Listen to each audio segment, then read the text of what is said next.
e eu quero já convidar para estar conosco aqui o meu querido mestre Marcos Vaz, mestre em filosofia pela Universidade Federal de Pelotas. Já quero convidar aqui também o meu querido doutor Tiago Vieira para estar conosco. Bem-vindo, meus nobres, que coisa preciosa receber vocês nessa tarde para a gente falar de um assunto tão caro e tão precioso para nós, que são as nossas liberdades. Antes de receber aqui o querido Tiago Vieira, doutor Tiago Vieira, que está num lugar muito especial, queridos. Ele está num momento aí muito especial e num lugar muito especial. Eu quero ver aqui as primeiras considerações do meu querido mestre Marcos Vaz. Tem que liberar o teu microfone, Marcos. Boa tarde, pastor Samuel, doutor Tiago Vieira, meus amigos de verdade, amigos não por ouvir falar, mas amigos que já têm uma caminhada conosco. É uma honra e um privilégio partilhar desse momento muito especial, paradigmático para a democracia brasileira, e tendo a presença de uma das referências, né, em língua portuguesa no campo do direito religioso, das liberdades civis, doutor Tiago Vieira. Deixo aqui meu abraço e estamos contigo aí nesse propósito nobre. E o doutor Tiago está no berço, né, onde foi assinado, né, o Tratado de Direitos Humanos em São José da Costa Rica, participando nesse exato momento de um congresso sobre direitos humanos. Bem-vindo, meu querido doutor Tiago. Bem-vindo. Eu que digo bem-vindo a vocês, né? Bem-vindo a Costa Rica, bem-vindo a São José da Costa Rica. Sintam-se em São José aqui comigo, nessa conferência, nesse congresso de direitos humanos. Muito feliz em estar com vocês, meus amigos aí de longa data, pastor Samuel, mestre Marcos Vaz. Uma alegria mesmo, aquece meu coração falar sobre liberdades e ainda mais entre amigos, ainda mais com vocês. Muito obrigado pelo convite. Doutor Tiago, só para o pessoal se contextualizar um pouquinho, quem sabe quem está nos assistindo, quem está entrando na live, talvez não conheça um pouco da história dos direitos humanos, como é que isso acontece, que período que isso acontece, como é que foi se dar em São José da Costa Rica. Pode trazer um pouquinho dessa luz para nós? Claro que sim. Então, gente, os direitos humanos, direito à propriedade, direito à vida, direito às liberdades, são direitos naturais do ser humano e são direitos que estão previstos num livro, que é um livro que os puritanos chamavam de O Livro e nós chamamos de Bíblia Sagrada, né? Então, os direitos humanos estão lá na Bíblia Sagrada. A primeira nação que tem uma democracia, a primeira nação que tem Estado de Direito, a primeira nação que as mulheres têm os mesmos direitos dos homens. Qual é essa nação? É a nação de Israel, né? É a confederação das 12 tribos, quando Josué entrou em Canaã e ali distribuiu, né, as 12 tribos, as terras, né, distribuiu as terras para os 12 filhos de Jacó, e ali então começa a se formar uma nação com Estado de Direito, com democracia, onde os líderes eram votados, os magistrados eram escolhidos, as mulheres tinham voz. Ali começa tudo, começam os direitos humanos, né? A partir dos 10 mandamentos, do decálogo entregue por Deus a Moisés. E a vida segue, né? Depois vem a Grécia, vem o pensamento grego, que contribui muito para a disseminação dos direitos humanos. O próprio Cícero, depois, né, o romano Cícero vai dizer que as pessoas tinham dignidade humana, mas nem todos. Isso vai, então, sendo construído, especialmente a partir do cristianismo, quando Boécio, então, lá pelo século VI, vai dizer que todos têm dignidade humana, não importa a etnia, não importa o sexo, não importa nada, porque todos os seres humanos foram criados à imagem e semelhança de Deus. Então aqui nós temos a pedra nodal assim dos direitos humanos, que é a dignidade da pessoa humana. Por que temos dignidade? Porque somos criados à imagem e semelhança de Deus. E isso caminha por toda a escolástica. Tomás de Aquino concilia razão e fé, mas depois chega um momento na França em que o iluminismo, então, nasce, né? E o iluminismo, então, rompe com toda a tradição clássica, rompe com tudo que era do passado e diz que o ser humano não precisa de Deus, porque Deus não pode ser provado pelo método científico. Isso é Voltaire, isso é Galileu, né? Isso é Newton. Então, como ele não pode ser, como a espiritualidade, a fé, Deus, nada disso pode ser provado pelo método científico, e como toda a tradição que chegou até ali no século XVIII está amalgamado com o cristianismo ou com a espiritualidade, então tudo se toca fora. E aí o que a gente faz? A gente faz então a revolução, né, do iluminismo, a Revolução Francesa, e aí se cria uma ideia de liberdade, fraternidade, liberdade, igualdade, fraternidade, com as cabeças rolando na Bastilha. Isso também não dá certo, né? Tanto que a França acaba sendo entregue de bandeja para o Napoleão Bonaparte, e os séculos que se seguem, que se sucedem a esse iluminismo, provam de muita morte, de muito sangue, com a Primeira Guerra Mundial, com a Segunda Guerra Mundial, esse relativismo, né? A gente não precisa do passado, nós aqui criamos as coisas, não precisa de nada disso. Bom, gera o que nós sabemos, né? Os milhões de mortes, e aí então o pessoal não, peraí, nós temos que retomar os direitos humanos, precisamos retomar isso. E aí nasce então a Declaração Universal dos Direitos Humanos, né, dos Direitos do Homem, em 1948, e esses direitos humanos têm uma base totalmente cristã, né? Então, um dos artífices da DUDH é o justo filósofo Jacques Maritain, que inclusive morreu no mosteiro, né? O fim da vida dele ele viveu no mosteiro, era um neotomista, um católico praticante, e ele diz, né, olha, toda a base da DUDH é a Bíblia, é o cristianismo, é o Antigo Testamento, é o Novo Testamento. O princípio da solidariedade, por exemplo, está no Novo Testamento. E ele até conta que quando eles terminaram o texto, eles tiveram a ideia de enviar esse texto para as principais lideranças do mundo e para os principais líderes religiosos do mundo, perguntando: vocês concordam que esses direitos aqui são os direitos humanos? E praticamente todos concordaram, né? E aí o Jacques Maritain, na obra O Homem e o Estado, ele conta isso, e inclusive ironiza, né? Ele diz assim, nós perguntamos se eles concordavam, porque se nós disséssemos da onde veio aqueles direitos humanos, muitos não iam concordar, né? E aí nasce, então, a Declaração Universal dos Direitos Humanos. Só que a DUDH, né, como nós conhecemos, ela não tem, gente, nenhuma obrigatoriedade, né? Então, as nações firmaram, né, as organizações das Nações Unidas, né, as Nações Unidas reunidas, firmaram a DUDH, mas ela não tinha nenhuma forma de obrigar o Estado a cumprir aquilo. Então, mais ou menos 20, 30 anos depois, né, surgem dois pactos importantes, que é o Pacto Internacional de Direitos Civis e Políticos na Europa e o Pacto de São José da Costa Rica. Esses pactos, eles reproduzem a DUDH e eles têm alguns artigos, algumas peculiaridades que, de certa forma, obrigam o Estado. Existe uma jurisdição internacional, né? Então, o Estado, para firmar o pacto, ele tem que cumprir o que está ali no pacto. Se ele não cumprir, ele pode acabar gerando bloqueios comerciais, né? Então, todo ano o Estado tem que prestar relatório das liberdades, dos direitos humanos, se eles estão sendo cumpridos por aquele Estado, por aquele país. Então, foi necessário o Concerto das Nações criar esses pactos para que as nações, então, se comprometessem, porque a DUDH era uma declaração que ficava no gogó, né?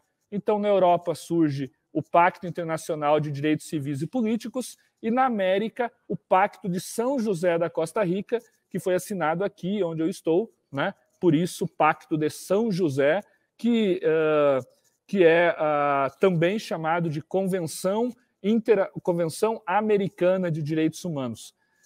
É muito parecido, tá, gente, o texto da Convenção Americana de Direitos Humanos com o texto da Convenção Europeia de Direitos Humanos, né? Ou Pacto Internacional de Direitos Civis e Pacto de São José da Costa Rica. Eles são muito parecidos, né? Muda muita pouca coisa, mas esse é o contexto, né? Eles foram criados para, de alguma forma, obrigar os estados firmatários, signatários, a cumprir. Então, todo esse contexto, contei uma história longa, mas para vocês verem que a influência do cristianismo está em tudo. Está na democracia, está no Estado de Direito, está nos direitos humanos, né? Então, quando a gente tira o cristianismo da equação, não vou dizer que não sobra nada, porque não é isso, né? Mas sobra pouca coisa. Se a gente tirar o cristianismo e tirar a filosofia grega, olha, aí fica praticamente no vácuo. Então, é muito importante a gente ter isso em mente, né? Nós estudarmos, o profeta Oséias já diz, né, que meu povo perece por falta de conhecimento, porque Estado laico, ele não significa ausência de influência, né? A ausência de influência foi o que aconteceu na França. Tanto é que se vocês pesquisarem, gente, no Google, dá um Google aí, né? Dá um Google aí, ficou famoso, né? Dá um Google aí nos debates, né? Dá um Google aí que você vai ver a declaração da Revolução Francesa ano zero, né? Porque essa foi a ideia do iluminismo. Nós somos iluminados, vamos começar tudo do zero. Isso foi o maior fracasso, né? E me diz uma coisa, se não me trai memória, isso foi recepcionado no direito brasileiro como lei constitucional, né? Sim, eu esqueci desse detalhe, né? Então, o Pacto de São José da Costa Rica, tanto também o Pacto Internacional de Direitos Civis e Políticos, eles foram recepcionados pelo Congresso Nacional, né? Foram aprovados pelo Congresso Nacional na forma do artigo 5º, parágrafo 3º da Constituição, e depois o presidente sancionou eles por decreto, né? Então eles estão internalizados no direito brasileiro, e aí existe uma discussão mais de juridiquês, né? Sim. Se eles têm um valor de norma supralegal, né? Ou seja, eles estão acima da lei, mas abaixo da Constituição. Por quê? Porque ambos foram recepcionados antes da emenda constitucional que colocou o parágrafo 3º no artigo 5º, porque isso que o pastor disse é o parágrafo 3º do artigo 5º da Constituição, que diz que tratados internacionais que tratam de direitos humanos têm força constitucional. Só que existe uma corrente que diz que os tratados que foram recepcionados antes dessa emenda, pastor, eles não têm essa força. Então, eles teriam uma força supralegal. Outros entendem que não, né? Mas mesmo assim, mesmo sendo supralegal, está acima da lei, né? O que estaria acima de qualquer lei federal, estadual ou municipal. Isso. Só abaixo da Constituição. Isso num entendimento, digamos assim, que mitiga os tratados, né? No entendimento reducionista. Agora, o entendimento majoritário é que eles têm força de norma constitucional. Maravilha. Marcos, quer contribuir com alguma coisa? Senão eu já vou começar a perguntar. Que eu tenho milhares aqui de perguntas. Estou negando, aproveitar que o doutor Tiago está lá em São José da Costa Rica para falar até um pouco desse momento que nós estamos vivendo aqui, né, no Brasil. Eu queria apenas deixar brilhar aqui essa expertise do doutor Tiago, pastor Samuel, em trazer o artigo 12 do Pacto de São José. Tão caro, tão importante para todo o cristão, e acredito, doutor Tiago, a grande maioria dos cristãos não tem ideia dos direitos basilares postos nesse artigo 12, e eu queria, baseado até no teu próprio livro, que vou comentar algo sobre ele na sequência, mas baseado na tua escrita, eu queria que tu pudesse comentar para todos nós a importância do artigo 12 para o direito religioso. Então vamos lá, vamos ler o artigo 12. Não quer ler para nós aí? Está com ele aberto? Estou com ele aberto. Posso ler sim, doutor. Lê aí, então. Artigo 12, liberdade. Item 1. Toda pessoa tem direito à liberdade de consciência e de religião. Esse direito implica a liberdade de conservar sua religião ou suas crenças, ou de mudar de religião ou de crenças, bem como a liberdade de professar e divulgar sua religião. Não sei se vocês estão me ouvindo ainda, queridos. Estamos sim. Perfeito. Bem como a liberdade de professar e divulgar sua religião ou suas crenças, individual ou coletivamente, tanto em público como em privado. Então, gente, você veja, né? A liberdade religiosa, ela tem... A liberdade religiosa, ela tem como objeto a externalização da crença. E a convenção aqui fala isso muito bem, né? A convenção diz assim, toda pessoa tem direito de divulgar sua religião, individual ou coletivamente, em espaço público ou privado, né? Então essa aqui é a esfera da exteriorização da crença. É o direito que eu tenho de falar em público, é o direito que eu tenho de viver conforme aquilo que eu acredito. Então, a liberdade de crença é a esfera privada, que o Marcos acabou de ler, né? Então, a esfera privada tem a ver com, está escrito ali, né? Implica a liberdade de conservar ou de mudar, né? Ou professar. Então, conservar, mudar ou professar, isso é liberdade de crença, isso é fórum interno, né?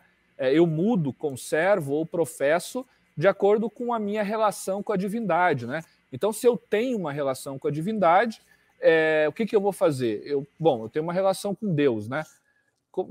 Como é que essa relação acontece? Como é que essa relação acontece? Eu preciso aprender isso. Eu aprendo isso como? Eu aprendo isso lendo os cristãos a Bíblia. Então, a Bíblia me ensina como eu tenho a relação com Deus. Além da Bíblia, os líderes religiosos, os pastores, os padres, apóstolos, agora tem tanta nomenclatura aí, mas, enfim, todos esses líderes religiosos, eles me ajudam a que eu possa, então, me relacionar com Deus. Eles me ensinam o quê? Os valores morais que estão na Bíblia. E aí, então, eu me relaciono com Deus, aprendo os valores morais para, então, poder me relacionar com Deus. E valores morais aqui, gente, é certo e errado, é pecado, não é pecado? Bom, ok. E aí acontece o terceiro ponto, que é a concretização disso, que é o culto. O culto é o resultado da minha relação com a divindade a partir de valores morais e de verdades que eu aprendo com os pastores e também de forma autômata, lendo a Bíblia, né? Autônoma, lendo a Bíblia. Então, é assim que funciona. Eu aprendi lendo a Bíblia, eu aprendi com pastores, eu me relaciono com Deus e o resultado disso é o culto, que pode ser individual ou pode ser público. E aqui nós temos exatamente isso que eu falei para vocês, previsto na Convenção Americana de Direitos Humanos, Pacto de São José da Costa Rica, no artigo 12. E isso é importante, gente, porque na pandemia disseram para a gente que a gente não podia ir no culto. Isso é um absurdo, porque o culto é o resultado da crença. Se o culto é o resultado da crença, o culto é essencial para a crença. E se o culto é essencial para a crença e ele pode ser extinto, então o que acontece? Acontece uma violação máxima de um direito e de uma liberdade. Tanto é que, continuando lendo ali, a gente vai ver no item 2. Ninguém pode ser objeto de medidas restritivas que possam limitar sua liberdade de conservar, mudar ou mudar de religião. E aí, item 3. A liberdade de manifestar a religião está sujeita unicamente às limitações prescritas por lei. Vejam, a liberdade de crença, que é a minha liberdade de professar uma fé, não existe limitação. Não pode. Não tem como o Estado dizer no que eu creio, no que eu acredito, como eu creio, como eu acredito. Nem o Estado e nem ninguém. Então tem pessoas que dizem assim, não, tu não pode ficar falando na praça pública que tu é contra o aborto. Eu posso falar. Eu sou contra o aborto. Não existe nenhuma limitação. Não pode existir nenhuma limitação. A única limitação é na exteriorização, né? Ou seja, quando eu vou para a praça pública, quando eu vou para a cidade, né? Quando eu saio da minha casa, e a limitação tem que estar prescrita em lei, tem que ser necessária para proteger a segurança, a ordem e a saúde, né? E o direito à liberdade das demais pessoas. E aqui, essa restrição, ela tem que ser uma restrição que não extingua a liberdade, né? É o que está também escrito aqui na convenção. O que é isso? Extinguir a liberdade é quando como eu acabei de falar, né? O caso típico aqui, infelizmente, na pandemia foi o do culto. Não pode ter culto. Bom, então eu não estou tendo liberdade de culto. Não é que o culto está restringido, é que eu não estou tendo culto, não é restrição. A convenção permite a restrição em situações excepcionais e por lei. No Brasil teve extermínio sem lei, porque decreto não é lei, extermínio sem lei. Então, esse foi o grande problema da pandemia, né? Porque o que poderia fazer é restringir, em alguns lugares foram restringidos, né? Que é usar máscara, que era o distanciamento social, que é o culto ter um teto de 25% da capacidade da igreja. Isso naquela situação ali limítrofe, ok, deveria ter sido por lei, né? Mas ok. Agora, o fim da liberdade realmente... nós vivemos isso na pandemia, né? E muitas pessoas concordaram, gente. Vocês eu sei que não, mas teve pastor que concordou. Bom, qual é que é o preço da liberdade? É a eterna vigilância. O que está acontecendo agora? Uma escalada de violações das nossas liberdades, porque os ditadores, né, que existem por aí, o que eles perceberam? Gente, podemos tirar a liberdade deles porque eles não gritaram. Na pandemia, muitos concordaram. Então, como muitos concordaram, agora vamos tirar a liberdade de expressão, que é o artigo seguinte, que o Marcos Vaz leu 12, o Marcos, o artigo 13 é da liberdade de expressão. E assim, se a gente sempre fala, né, até o ministro André Mendonça, ele agora saiu um livro do Supremo aí, que o nome do livro é Liberdades. Não me pergunte qual foi o capítulo do ministro Alexandre de Moraes, mas o capítulo do André Mendonça foi sobre liberdade religiosa. E aí o nome do capítulo dele foi assim, a primeira das liberdades em uma laicidade colaborativa. Esse foi o título do capítulo dele, né? E aí ele diz o seguinte, olha, quando a gente está falando que a liberdade religiosa é a primeira das liberdades, não quer dizer que ela está acima das outras liberdades, mas quer dizer que, historicamente, foi por causa da liberdade religiosa que nós temos as outras liberdades. A primeira luta foi para as pessoas terem liberdade de crer, liberdade de mudar de religião, liberdade de se opor contra a igreja. Porque as pessoas não podiam, pastor Samuel, se o cara dissesse assim, não, eu não concordo com o que o padre está dizendo, azar o teu, tu vai ter que fazer o que o padre está dizendo, velho. Hoje eu tenho liberdade, assim, pastor, não concordo com a sua disciplina, estou saindo da sua igreja, vou para outra. Perfeito, perfeito. Né? Naquela época não podia. Se tu fizesse isso, tu ia comer. Podia até ter pena capital, né, Tiago? Até era meio difícil a pena capital. Existe também um superdimensionamento da Inquisição, né? A Inquisição foi um período curto da história na Espanha, né? Mas a pessoa dura de todas. Mas a pessoa que não quisesse acatar as ordens da igreja, ela tinha problemas, né? Não vou dizer que morte, mas ela tinha problemas. E então o que vai acontecer? Quando Martinho Lutero foi convocado pelo Carlos V lá na Dieta de Worms, né? Vocês sabem a história, 1517, Martinho Lutero prega as 95 teses no castelo de Wittenberg, em latim, né? E ali tem várias coisas que ele desafia a igreja. Carlos V, né, o imperador do Sacro Império Romano da época, ele convoca o Martinho Lutero e diz, olha, você tem que abjurar aí essas 95 teses, que aí está tudo certo. que Martinho Lutero diz, Marcos? Tu lembra? Tá sem som. Tá sem som.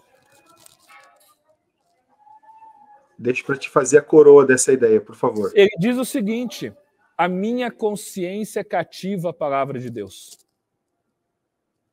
E aqui, gente, de forma precisa e assertiva, nasce a liberdade de consciência.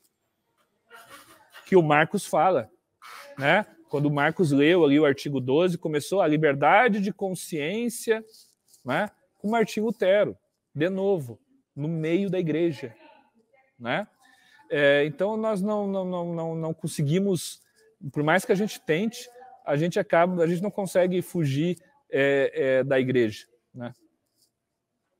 Não sei se eu consegui responder a pergunta aí do pastor Samuel, acabo dando algumas voltas, mas é o mal de advogado, né? Foi genial e completo. Com o senhor, pastor Samuel. Perfeito. Né? Talvez a gente esteja passando hoje por um momento difícil das liberdades, justamente porque nós não entendemos a nossa primeira liberdade, né? E o valor que ela tem, o custo que ela teve, né, para se conseguir essa liberdade. Talvez seja essa falta de entendimento que você citou de Oséias 4:6, e muita gente não sabe o valor e o custo dessa liberdade para nós, que tão facilmente hoje se abre mão de liberdades. Seria mais ou menos isso, Tiago? Não, é isso mesmo, pastor. O senhor matou a charada, né? Hoje nós vivemos o tempo do fast food, né? O tempo de tudo rápido, tudo fácil. Eu tenho 42 anos, então eu vivi a época que não tinha celular, que não tinha internet, né? Quando eu era criança não tinha internet. Eu me lembro que meus primeiros contatos com a internet eu devia ter uns 15 anos, eu acho, né? 14, 15 anos. Então eu vivia uma época que era mais difícil, né? As coisas. Hoje não, hoje que bom, né? De certa maneira, que tudo é tão mais fácil, o acesso à informação e tal, isso é bom. Mas por outro lado, cria uma geração de preguiçosos, né? Veja, eu não sei se vocês conhecem Edmund Burke, né? Mas Edmund Burke tem um livro que é as reflexões sobre a Revolução Francesa. O título é maior, mas é essa a ideia. É um livro, gente, que tem umas 300 páginas, eu acho, 250 páginas, que na verdade é um discurso que ele deu no parlamento inglês, e um discurso que ele deu decorado. Ele não deu lendo, né? Então o cara decorou 250 páginas. Meu Deus. E fez o discurso. Aí alguém vai dizer, tá, mas Edmundo Burke era superdotado. Não, essa era a prática. Era comum. As pessoas decoravam textos gigantescos, isso era comum na Idade Média, né? Era comum as pessoas, elas decoravam as coisas, elas estudavam, elas se aprofundavam, né? Hoje a gente não sabe nem o Salmo 23:1, entendeu? Meu Deus.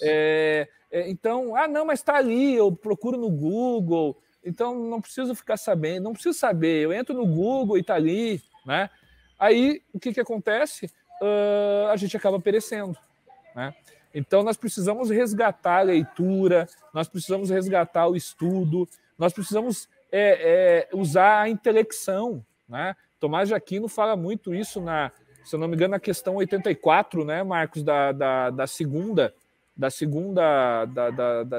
parte da Suma Teológica, né? Nós precisamos utilizar a intelecção. O que é isso, né? Usar o imagético, né? Ele fala, o Tomás de Aquino, em Conversão para Fantasmas, né? Eles usavam essa expressão na época, mas nada mais do que usar a imaginação. É necessário, né? Porque senão a gente vira autômatos, né? Como aquela música da minha época, né? E é da época dos senhores também, porque os senhores também não cozinham na primeira fervura, que é The Wall de Pink Floyd, né? Lembra do Pink Floyd, The Wall, né? Então os caras ali, tudo numa esteira de produção, né? Robotizados. Então é isso que acaba acontecendo. Quando eu vejo cristãos, né?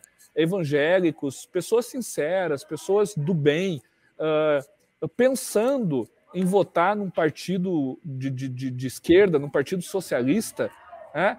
puxa, essa pessoa está sinceramente enganada, ela não está fazendo isso por mal. Mas por quê? Porque ela não tem conhecimento, porque ela não se aprofundou, porque ela comprou as coisas, né? Ela recebeu as coisas como veio no pacote, né? Então, a gente precisa fazer uma retomada, como o Renascimento fez, né? O Renascimento, um pouco antes do Iluminismo, ele não, peraí, a gente precisa fazer uma retomada da patrística, né, Marx? O Marx que estudou a patrística, nós precisamos retomar a patrística. Então, nós precisamos retomar o estudo, retomar a importância de sentar, de ler um livro, né?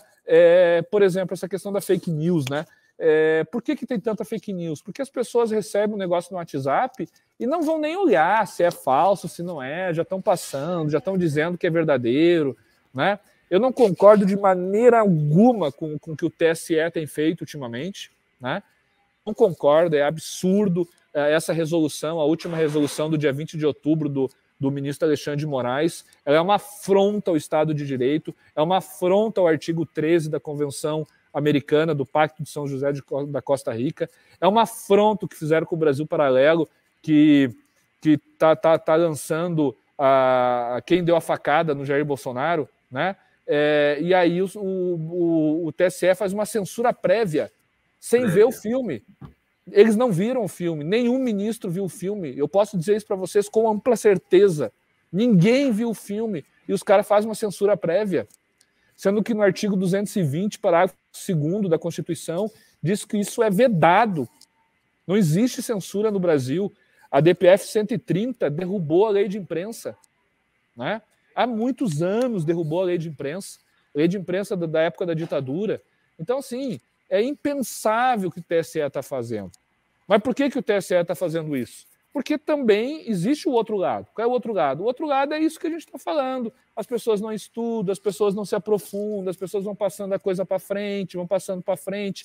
Eu me lembro que, antes das eleições do primeiro turno, tinha um pessoal que estava passando para frente o negócio que a urna ela dava 1 segundo a mais, né?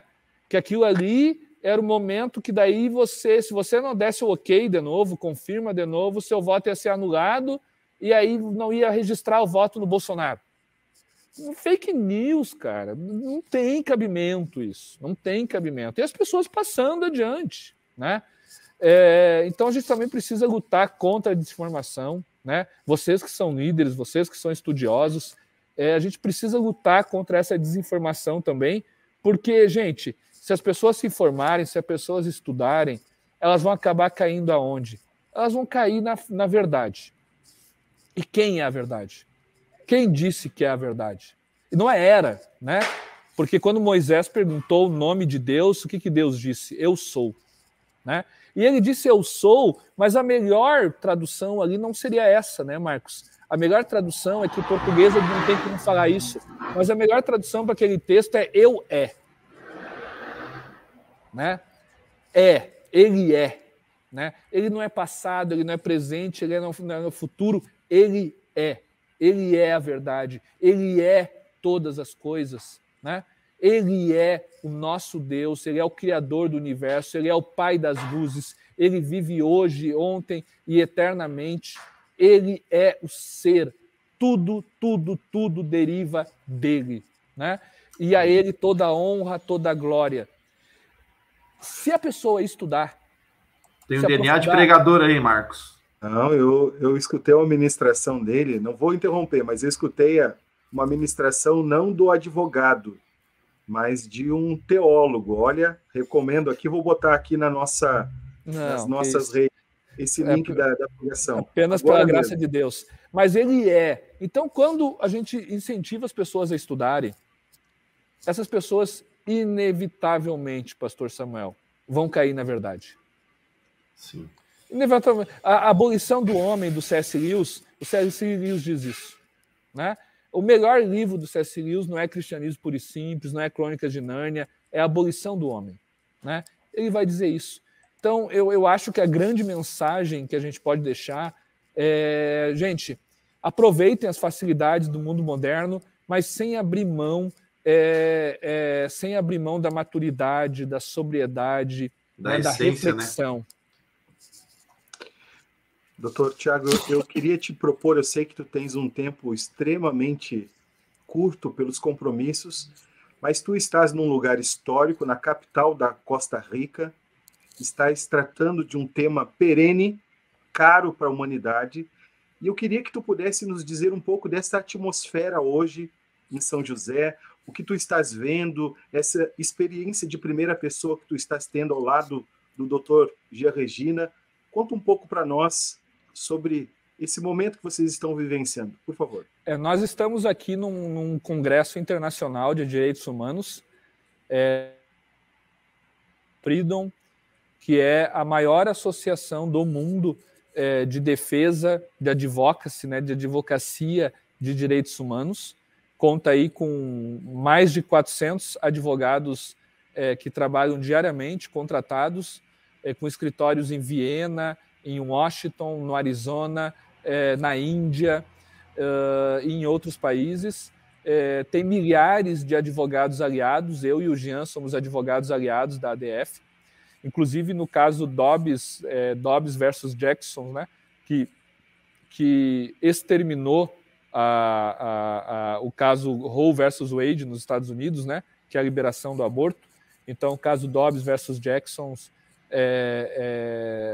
devolveu, né, a possibilidade dos estados legislarem sobre aborto, que isso tinha sido negado pelo caso Roe versus Wade de 1973.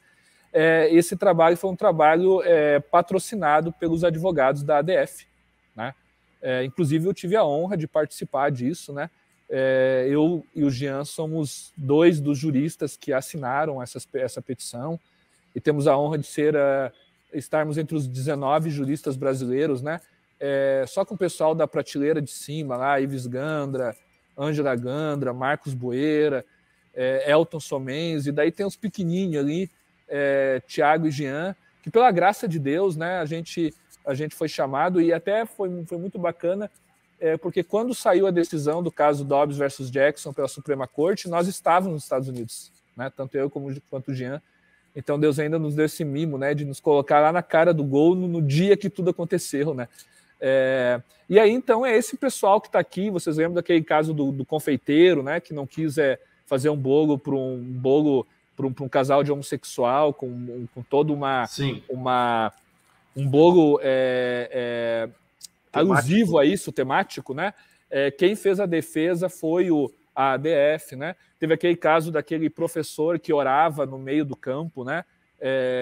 Todo depois do jogo, né, de futebol americano, daí foi expulso, exonerado, demitido por causa disso. Ele entrou com a ação, ganhou o processo, também foi a ADF. Então a ADF realmente é muito importante, nós estamos honrados de estarmos aqui, né? Muitos advogados do mundo todo estão aqui hoje, né? E ficaremos aqui até sexta-feira. E aí, inclusive, nós estamos conversando bastante com o pessoal aqui e estão todos assim estupefatos com o que está acontecendo no Brasil, com o que o TSE tem feito com relação à liberdade de expressão, né? Eles dizem assim, não, a gente não acredita. Aí eu tenho que ficar mostrando a resolução, ficar mostrando a decisão. Não, aqui foi uma censura prévia. Ah, mas o filme não saiu ainda? Não, o filme não saiu. Eu não sei se vocês lembram daquele caso, daquele filme chileno, A Última Tentação de Cristo, que é um filme que meio que dá uma ironizada na Igreja Católica. Sim. E tal. Sim. E aí a igreja tentou impedir o filme, né, com fundamento na liberdade religiosa, que era um fundamento, então, importante, né? E a corte interamericana, aqui em São José da Costa Rica, decidiu que não pode ter censura, que o filme tinha que ser liberado, né? Que é o caso Bustos, tá? Aí eu disse para eles, bom, lá tinha ainda um confronto de liberdades, aqui não tem, né? Aqui tem um documentário. Seria liberdades de mesma grandeza, né? Mas aqui não. Aqui tem um documentário sobre quem deu a facada no atual presidente da República, que não foi nem lançado, que ninguém viu, e os caras simplesmente disseram que não pode lançar, né? Aí tem uma resolução que diz que o presidente do TSE pode fazer o que quiser, né? Pode iniciar o processo, pode dizer o que é fake news, o que não é. Então, o pessoal aqui tá estupefato, sabe, gente? E são Mas pessoas... todos nós, né, doutor Tiago? Na verdade, todos nós estamos estupefatos. E aqui são pessoas experientes, sabe, pastor? Pessoas que lidam com direitos humanos, não que o senhor não seja, mas é que aqui o pessoal lida com direitos humanos no mundo inteiro, diariamente, né? Então aqui é aquela coisa do tipo do médico, né? Que o cirurgião, né? Que vê um monte de coisa, né? Porque está ali fazendo cirurgia todo dia, né? Ou policial, né? Que está todo dia prendendo bandido, então vê cada figura. Aqui é a mesma coisa, estão todo dia lidando com casos de violações dos direitos humanos. Perfeito. E aí, quando eu dei esse caso, eles falaram, mas peraí, o Brasil é uma democracia, né? Aí gente, até quando vai ser uma democracia, né? Essa é a pergunta aí que vale alguns trocados. E não caberia uma reprimenda no Tribunal de Direitos Humanos, doutor Tiago? O que acontece é que, assim, existe duas formas, né, de você entrar com um processo na corte, né? Uma é a pessoa física, né? Então, quando a pessoa física ela não tem mais nenhum recurso no país de origem, né? Ela já entrou com o processo, perdeu em todas as instâncias, ou perdeu na última instância, não tem mais recurso. Aí ela pode peticionar aqui para a Corte Interamericana de Direitos Humanos, né? E a outra forma é quando é um caso um pouco mais abstrato, que é um caso que ofende muitas pessoas, né? E aí você pode pedir uma audiência com a Comissão da Liberdade que está sendo afrontada, né? Então, uma audiência com a comissão aqui da Corte Interamericana, ou você pode pedir que a Comissão da Liberdade que está sendo afrontada, no caso, liberdade de expressão, que a comissão ela peça informações ao governo, né? No caso brasileiro, o que está acontecendo aí? Que história é essa? Chegou uma denúncia aqui, o que está acontecendo? E aí, num outro caso, é para que essa denúncia de violação se torne um informe, né? Então, todo ano a corte lança uma revista e ali tem casos de violações, né? E aí é muito ruim para o país, né? Ter ali Brasil, violação tal. Isso é muito ruim para o Brasil, até para questões de risco Brasil, né? E tal. Então, essas são as possibilidades aí. E existe algum movimento até esse momento, o presente momento, existe algum movimento dos seus pares nesse sentido, doutor? Olha, existe um movimento, né? Mas aí são movimentos de entidades particulares que eu não estou autorizado a falar, né? Mas existe um movimento, não sei se vai acontecer, mas é possível que vocês aí do Brasil tenham novidades, né? Ou não. Excelente. Fiquem atentos aí que pode ser que tenha algum movimento, né? Essas situações são muito delicadas, né? Então, a gente está lidando aqui com soberania nacional, né? Então, quando se fala de corte interamericana, está se falando de soberania nacional, né? Então, quando alguém entra com processo numa corte interamericana, você está desafiando a soberania nacional. Então, são questões bem imbricadas, né? Bem delicadas. Isso acaba gerando também uma insegurança jurídica terrível, né, doutor Thiago? Para você operar, para você trabalhar, para você, né, realizar alguma coisa? Eu inclusive participo na CAPES de um grupo de pesquisa, né, de segurança jurídica coletiva. O líder do grupo é o professor José Carlos Francisco, e a gente tem dito isso, né, a gente tem percebido no grupo de pesquisa como a segurança jurídica coletiva do Brasil ela está sofrendo ataques, né? Então, a segurança jurídica é fundamental porque ela gera estabilidade social, né? Quando não se tem segurança jurídica, o que vai acontecer, né? Não se tem ordem.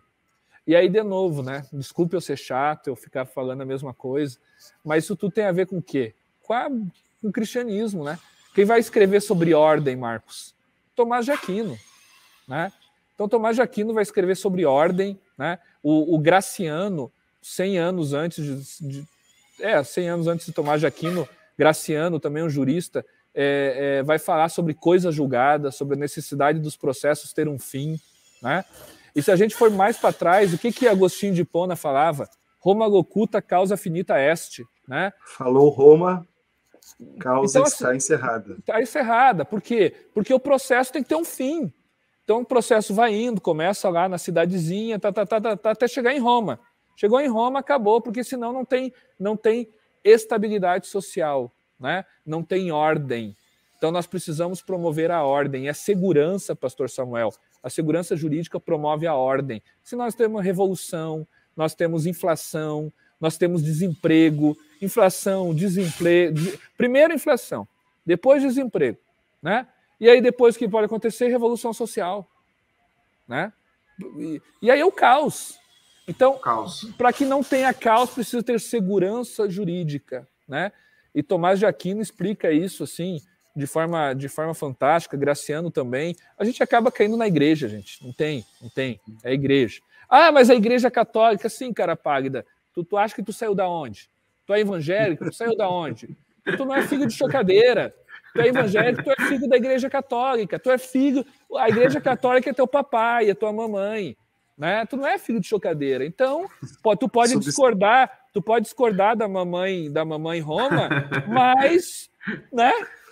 Subscrevo o relator. Pura. Subscrevo o relator. Né? Gente, eu tenho que ir lá, tá? Já são quase 6h30, mas uma alegria, sabe? Uma alegria. E o papo vai, né? Vocês são pessoas maravilhosas, pessoas que a gente tem vontade de ficar conversando o dia inteiro, né? Pena que vocês moram tão longe de mim lá, né? Apesar que não é tão longe, né? A gente podia se reunir mais tempo aí, mais vezes, né? Lá em Porto Alegre. Agora, com a duplicação, né, na legislatura, na ação do Executivo Nacional pelo presidente Bolsonaro, nós fizemos Pelotas, Porto Alegre, assim, muito fácil, fácil. Então. Mas deixa eu recomendar àqueles que ainda não conhecem uma obra de referência, deixa eu ver se eu consigo colocar em destaque. Uma obra de referência em língua portuguesa, uma obra que todo estudante de direito, interessado em temas que estão ali dentro da Antiguidade Tardia, filosofia medieval, direito religioso, não pode deixar de ter em suas mãos.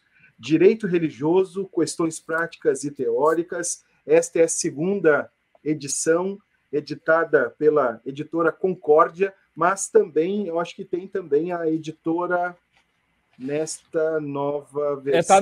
Tá na terceira edição, né? Na editora Vida Nova. Isso. Vida Nova. Isso, a terceira edição que foi publicada em 2020, né? Se você quer uma suma de todo esse aparato conceitual, histórico e jurídico que o Dr. Tiago nos apresentou, compre essa obra e você vai ter, assim, um amplo conhecimento de tudo aquilo que envolve o direito religioso. É uma obra extremamente qualificadíssima. Meus parabéns também ao Dr. Jean Regina, teu colega, teu amigo. Eu disse aos meus amigos ontem, pastor Samuel, que eu vou, em algum momento, escrever a história das realizações desses dois. É algo que vale a pena parar para ouvir, e quem sabe a gente não narra essa história no futuro, doutor Tiago. O Jean estava falando hoje com o Carlos Damasceno, não sei se vocês conhecem, e aí o Carlos Damasceno lançou um livro, né, dos improváveis, né, a Revolução dos Improváveis. E aí o Jean estava dizendo que nós somos improváveis, né, e somos e continuamos sendo, né, e Deus usa os improváveis, né, Deus usa aquelas pessoas, usou Moisés, né, que era gago, e se a gente for olhar, né, Pedro, que era sanguíneo, e enfim, né, todos os grandes personagens da Bíblia eram pessoas bem complicadas, né? E é o nosso caso, né? Eu sou bem complicado, tenho um monte de defeitos, falhas e enfim, né? Nem sei o que eu estou fazendo aqui, mas Deus usou uma mula e está me usando e tudo é para a honra e glória dele, né? A gente está aí só para servir e nada mais que isso. Daqui a pouco Deus vai usar outro e eu vou voltar para o meu cantinho lá, para a minha insignificância. Mas enquanto isso a gente está aí sendo usado e eu agradeço muito a oportunidade, né, de ter amigos como vocês aí orando pela gente. É difícil, viu, gente? Muitas vezes desanima, muitas vezes é complicado, né? Mas a gente sabe que tudo tem um propósito, né? E como Amém. Paulo escreveu lá aos Romanos, no capítulo 8, versículo 28, né? Tudo coopera para o bem daqueles que temem a Deus. Isso é uma verdade, né? A gente tem um temor muito grande por Deus e ama a Deus. E a gente está onde Ele quiser que a gente esteja, né? Hoje eu estou aqui, amanhã eu posso estar lá na Vila Cruzeiro, com o mesmo amor, com a mesma chama, né? É isso Amém. Que realmente importa. Quero aproveitar para convidar vocês a participar do 3º Congresso Brasileiro de Direito Religioso, que vai acontecer semana que vem, né? A gente sai daqui e já vai direto para São Paulo, lá na Universidade Presbiteriana Mackenzie, nos dias 13 e 4 de novembro. Vai ser um momento muito especial. O congresso ele vai tratar a importância da liberdade religiosa para a economia e para o florescimento econômico, né? Então, vocês podem perceber que os países com maior PIB, né, são países que têm liberdade religiosa, né? Então, a gente vai tratar sobre isso, e aí pessoas realmente importantes estarão lá, né, como o ministro André Mendonça, como o vice-ministro de Educação do Paraguai, Dr. Fernando Griffith, como o padre Robert Sirico, presidente emérito da Ecton. Então vai ter um pessoal lá da prateleira de cima, né? E vai estar eu e o Jean lá carregando a valisa desses grandes homens de Deus e fazendo chegar a você. Se você não puder ir a São Paulo, você pode se inscrever também pelo ingresso online, né? Então vai ter transmissão online, mas quem puder ir a São Paulo, quem estiver em São Paulo, é o momento de sentar com o André Mendonça, de sentar com o professor Ives Gandra, que vai estar lá também, inclusive vai ser homenageado, né? Então vai ser um momento especial. Gostaria que o Marcos pudesse pôr na descrição aí. Eu vou escrever aqui, ó. É deutsche.com.br/3-congresso-IBDR, né? É só entrar lá e se inscrever, que vai ser um momento muito especial. É gratuito, tá? É só o jantar que é cobrado, mas o jantar não tem mais vaga. Então é isso, amados. Feliz prazer. Mesmo, viu? Subscreva ali o relator Marcos nas considerações do livro, né? Maravilhoso. Tenho aqui também o volume, e o meu também está assinado. Então, eu não vendo, viu, Tiago? Nem me mando para leilão, porque, né? Isso aqui está eternizado de amigos, né? E para quem não sabe, né, Tiago, você teve um papel importante, mesmo que a gente não foi vencedor, né, no voto durante a pandemia da DPF 811, mas você foi o nosso amigo Scuri, defendendo a nossa liberdade de culto, né? E pasmem, nós tivemos aquela fala triste, se não me trai a memória, do ministro Marco Aurélio, dizendo que culto vocês fazem lá na casa de vocês, o cultinho, né? Porque não entende essa essência do culto, e você brilhantemente, como um defensor da nossa fé, você e o ministro André Mendonça, com aquela frase célere dele e brilhante no final do seu voto também, que nós cristãos não matamos pela nossa fé, mas estamos dispostos a morrer pela nossa fé. Essa é uma grande frase dele. E você brilhantemente também, para quem não sabe, foi o nosso defensor lá na nossa Suprema Corte. Então, eu fiz o Marcos feliz porque eu terminei a minha fala citando Agostinho de Hipona. Agostinho. Recebeu até um coraçãozinho lá, eu estava acompanhando, pastor. E para deixar registrado, né, Tiago, eu, Marcos e outros amigos seus somos testemunhas de quando você recebeu essas palavras de Deus, de que Deus ia levar vocês longe, né, que ia usar vocês justamente por causa desse coração que você e o Regina têm, que são piedosos, são, né, sem rasgação de seda, são pessoas que realmente colocam o serviço santo do Senhor em primeiro lugar, até mesmo do que a própria vida de profissão, né, secular, né, como advogados excelentes que vocês são, como a banca que vocês têm, mas como testemunhas vivas mesmo do Senhor, e eu louvo a Deus pela vida de vocês, viu, Tiago? Que Deus abençoe vocês e levem vocês mais além ainda. Amém, amém. Obrigado, queridos, obrigado a todos que estão nos assistindo, né? Orem por nós, se puderem, entrem lá no direitoreligioso.com.br, lá tem nossas obras, né? Além dessa do Marcos, que o Marcos falou, tem outras que vocês podem adquirir. Na semana que vem a gente vai estar lançando a obra Agenda da ONU, Agenda ONU 2030 e a Liberdade Religiosa, né? Então a gente vai desafiar a ONU aí, porque a ONU não trata sobre liberdade religiosa na Agenda 2030. A ONU tem cada vez mais se omitido com relação à liberdade religiosa. Então a gente escreveu um livro sobre isso, que vai ser lançado semana que vem, né? E a gente continua trabalhando aí em prol do reino, né? e aonde o Senhor manda a gente ir. Queridos, muito obrigado, Deus abençoe. Eu agradeço, Deus abençoe. Tá? E eu gostaria que, se possível, né, ao vivo, né, antes de desconectar, que o pastor Samuel aí pudesse orar por mim, orar pelo Jean e orar pelos brasileiros, né? Amém, amém. Vamos orar. Pai, graça te damos, Senhor, por mais uma oportunidade de rever o nosso amigo Dr. Tiago, Marcos, que está conosco. Senhor, tempos tão escuros que querem se levantar, mas eu sei que a tua palavra, Senhor, é luz para o nosso caminho, Senhor. E eu quero te agradecer, Senhor, pela vida do Dr. Jean Regina, do Tiago Vieira, que estão lá em São José da Costa Rica, Senhor, num congresso de direitos humanos, falando, estudando, conversando, Senhor, crescendo em graça e conhecimento, e defendendo, Senhor, liberdades que nos são tão caras, Pai, como o de cultuar, de te adorar, de poder confessarmos publicamente ou privadamente a nossa fé, de, Senhor, cultuarmos a Ti, Senhor, com a liberdade, Senhor, que a Tua palavra nos concedeu, porque já está escrito em João que se o Filho vos libertar, verdadeiramente somos livres, e foi Tu que nos libertou, Senhor. Eu quero te pedir, Senhor, guarda os Teus filhos ali, Senhor, na Costa Rica, Senhor, ser com eles, assim como eles forem em paz, eles possam retornar em paz. Também, Senhor, colocamos, Senhor, a nossa nação em tempos tão difíceis, em tempos obscuros, Pai. Nós pedimos, venha trazer luz sobre a nossa nação, Senhor. Queremos colocar o pleito, Senhor, do dia 30 em Tua presença, tão importante não só na nossa nação, como no nosso estado do Rio Grande do Sul.